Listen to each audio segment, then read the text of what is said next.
Hey there YouTube, Wrestling Optimus here, back with my review of WWE Backlash, which came to us live from San Juan, Puerto Rico. Sorry this is going out so late, I work weekends for the day job and I was busy. However, I did find some time to rearrange my figure drawers. From now on, Raw Superstars will be on the right, while SmackDown Superstars will be on the left. Hopefully that helps keep things a little bit more organized moving forward. Anyway, with that taken care of, let's talk about Backlash. First of all, the crowd was insanely hot all night long. I can't overstate how great they were. The only thing to talk about on the pre-show was that Bad Bunny got a Puerto Rican-themed kendo stick from Savio Vega. Our first matchup was Bianca Belair vs Io Sky for the Raw Women's Championship. Commentary kept putting over how Damage Control is holding back Io Sky, and sure enough they interfere with Bayley getting caught by the ref holding Bianca's hair. This costs Io the match in what looked like a surefire victory. That means, and still, your Raw Women's Champion, Bianca Belair, now the longest reigning Women's Champion of the modern era. Next up, we head down to the men's drawer as Seth freakin' Rollins takes on the Nigerian giant Omos. He attacks before the bell during Seth's sing-along and gets major heel heat for it.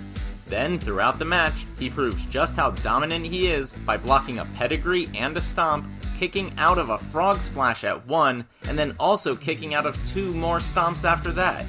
At one point, MVP catches a super kick in the face for interfering, before Seth wins with a super stomp off the top rope. Next, Austin Theory defends his United States Championship in a triple threat match against Bobby Lashley and Bronson Reed. With the latter two, there's predictably lots of big power spots, but in the end, Bronson misses a moonsault and gets hit with a spear by Lashley. Theory steps in and tosses Bobby to the outside to get the sneaky retention. Back to the women's drawer now as Rhea Ripley defends her SmackDown Women's Championship against hometown hero Zelina Vega. Zelina, who's Puerto Rican but grew up in Queens, comes out wearing a giant Puerto Rican flag. Her family is shown ringside, and commentary says that she's fighting for her father, who died in the 9/11 terrorist attacks, but who always supported her pro wrestling dreams. She gets one of the biggest pops of the night, and gets another equally big one when she pulls out a chancla. But the crowd's not enough as Rhea hits the riptide to retain. Then, in what should have been the main event, Damian Priest takes on Bad Bunny in a San Juan Street Fight. Bad Bunny's entrance is absolutely ridiculous. The crowd goes nuts, there's pyro going off, and then he unveils a shopping cart full of weapons. EC dub, EC dub. I do have to disagree with Michael Cole. Philadelphia is the home of hardcore, not San Juan. But like Taz, I digress.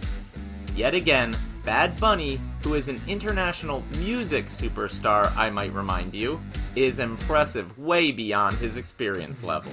He manages to hit two Michinoku drivers, a crossbody, and gets thrown off some production equipment through a table.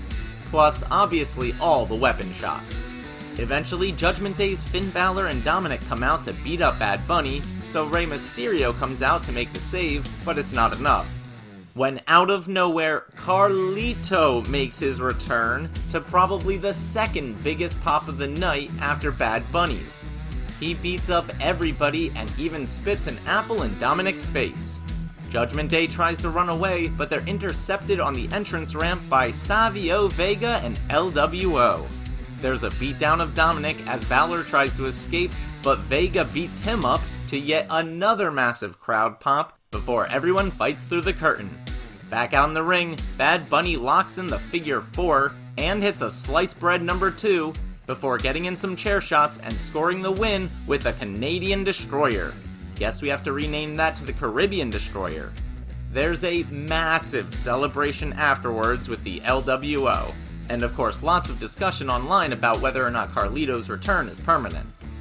It's really strange to say this in 2023, but next up is the cool down match as the Usos and Solo Sikoa take on Matt Riddle, Kevin Owens, and Sami Zayn. This whole match seemed to be to put over Solo. Sami took most of the babyface beating, while there was lots of arguing between the heels. The one big storyline spot was when Solo inadvertently almost spiked Jay, then thought about doing it purposefully. It all ends when Solo blind tags in, Riddle doesn't realize it and hits Jay with the Bro Derek, then Solo spikes Riddle for the win. And of course there's palpable tension between the brothers afterwards. Finally, in your actual main event, Cody Rhodes takes on Brock Lesnar. Cody attacks before the bell with the LED ring panel and some chairs, then once the bell rings, Brock takes over. Lesnar gets busted open hard way on an exposed turnbuckle, which is a great visual, then he's hit with a Cody cutter and 2 crossroads but kicks out. Brock goes on to hit an F5 and sinks in the Kimura, but Cody rolls it into a pin and gets the shock victory. And that'll do it for Backlash. Overall, a really great show. In fact, probably the best Backlash ever. Although that's not really saying much.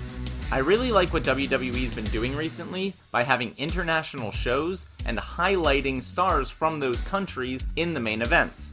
They did it with Drew McIntyre in Wales, they did it with Sami Zayn in Montreal, and now they've done it with Bad Bunny, Damian Priest, and Zelina Vega in Puerto Rico. You can go on to do this in the UK, although AEW's kind of beating you to the punch with their Wembley show, in Japan, Australia, Mexico, Germany, lots of places. And they have a diverse enough roster of superstars to do it.